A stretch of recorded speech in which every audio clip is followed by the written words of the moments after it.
Hello, so ito yung reading natin for the sign of Libra. Ayan, take only what resonates sa hindi ko magre-resonate sa lahat. Unfortunately, hindi ko talaga makuha lahat ng energy ng Libra sa mundo. Pero, okay lang yun. May mga next readings pa naman tayo. If you want, pwede ka magpabook ng personal reading. Ayan, meron tayong discount 20% off until end of March.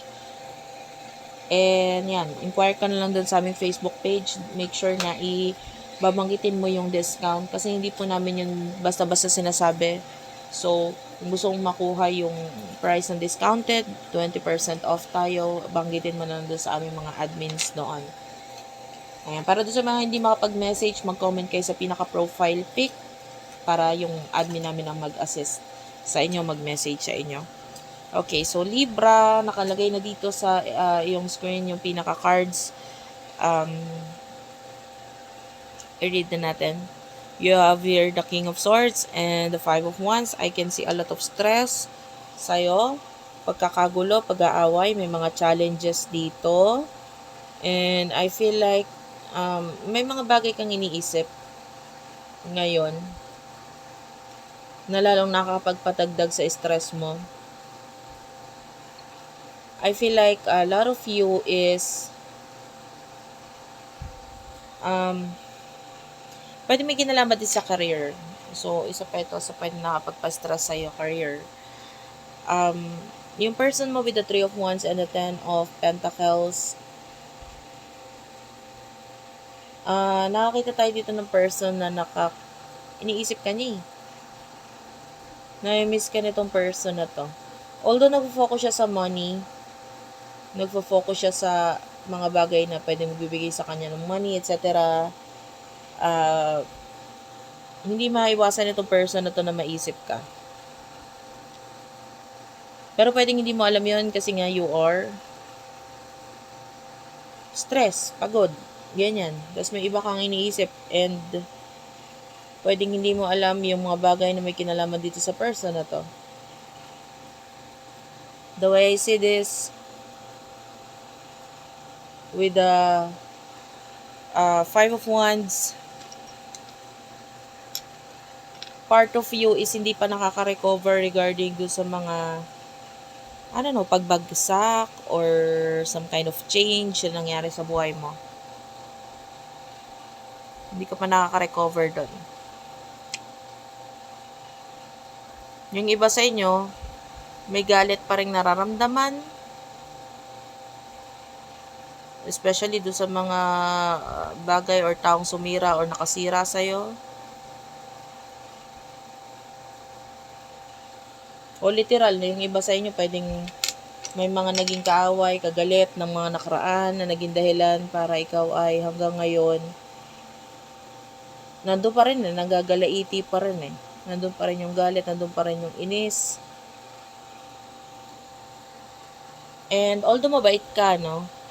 Ito yung minsan na nakakapagpahirap sa'yo, nakakapagpa-struggle sa'yo kasi pwedeng mabait ka pero masama ka magalit. Parang ganon. Okay.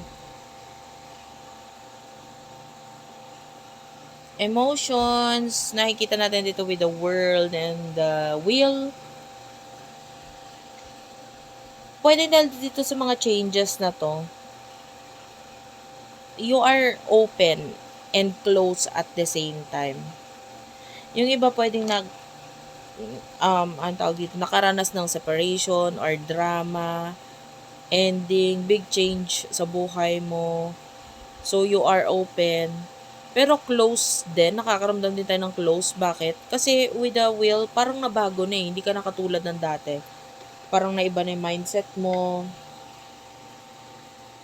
yung focus mo, yung priorities mo, pwedeng ganun. So, medyo maraming nabago, maraming naiba. Person nakakonect mo with the Queen of Wands and the Five of Swords. Akala mo lang, bali-bala ka dito sa taong to.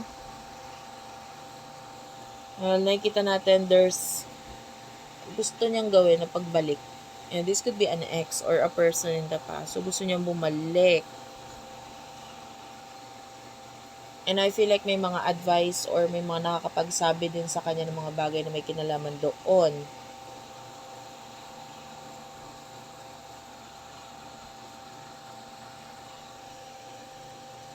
With the Ace of Wands and the Six of Swords. Ngayon, in the near future, mas nakikita natin ang focus mo mag-move on, mag-focus sa new beginning. So ngayon, oo, medyo mahirap, masakit pa para sa'yo, lalo na ngayong iba sa inyo if you're going through separation or ending. Nakikita natin, for now, medyo hindi mo pa kaya or nahihirapan ka pa. Pero in the near future, nakikita natin na kinakaya mo. Nakaya mo. Pero, the moment na ikaw ay kayanin mo or makaya mo itong mga bagay na to, I'm feeling like with the Six of Swords, Six of Wands, nandito yung mga blockage dito sa taong ito na magiging dahilan para with the Nine of Pentacles, gumawa siya ng konting actions or paraan para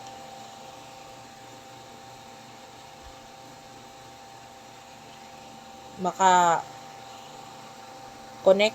or communicate sa'yo. If this is a past person,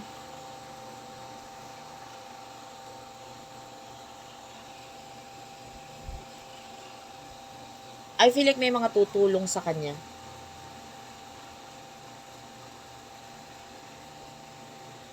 May mga tutulong sa kanya. Maybe financially. So, nakita tayo ng financial doon.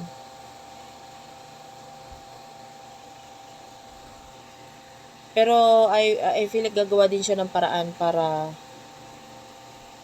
kung hindi man makipag-connect sa'yo, maybe sa mga tao sa paligid mo. May mga bagay pa siyang dapat ayusin or tapusin dito. And with the Page of Cups, pwede may kinalaman sa children or child if you do have children or child sa buhay ninyo. Like, there's involved na mga anak dito.